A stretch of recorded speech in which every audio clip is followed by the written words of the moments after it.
Hi, I'm Lisa, and I have a confession to make. I once thought my glass of soda was alive.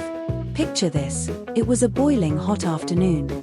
I ran to the fridge, grabbed a bottle of icy orange soda, poured it into a glass, and flopped onto the couch like a melted popsicle.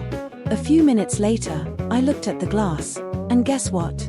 It was covered in little droplets of water. My first thought, what? Is my glass leaking? Is it sweating? Turns out, it was neither magic nor malfunction. It was something way cooler, literally. Here's the thing, the air around us isn't empty. It's full of water vapor, which is basically water in its gaseous, invisible form.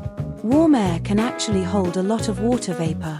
And on a hot day, the air is usually warm and humid, like a giant invisible sponge holding onto moisture.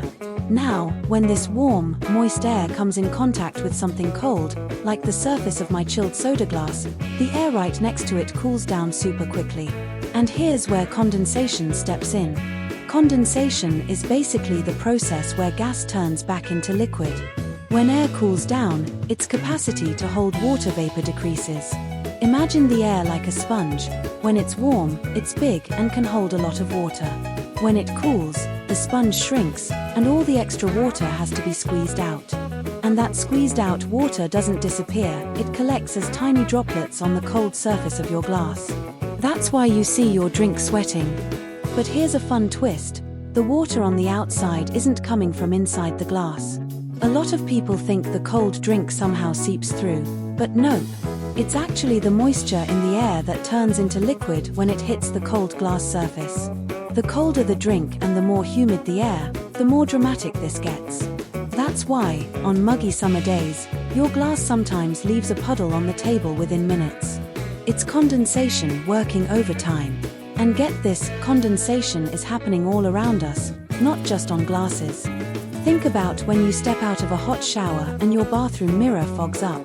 That's warm, humid air from the shower meeting the cold mirror surface, cooling down, and releasing its water vapor as a mist. Same science. Condensation is actually a super important part of the water cycle, too. It's how clouds form in the sky. Water vapor in the warm air rises, cools down, and turns into tiny water droplets that gather to make clouds. So yeah, your sweaty soda glass and fluffy clouds are basically distant cousins. So next time your drink sweats, don't blame the glass. Just smile and say, condensation, you sneaky little scientist trick.